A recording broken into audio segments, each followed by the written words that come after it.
How important was the Bill of Rights at the time, and what has been its significance since?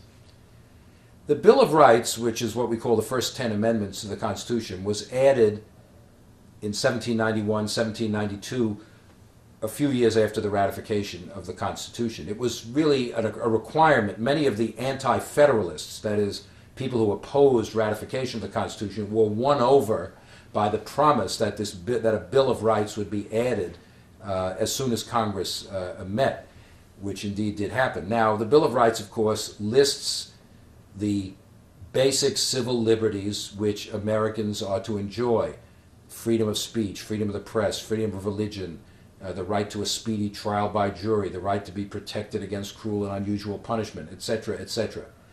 What's interesting is that all of those rights in the Bill of Rights are protected against infringement by the national government.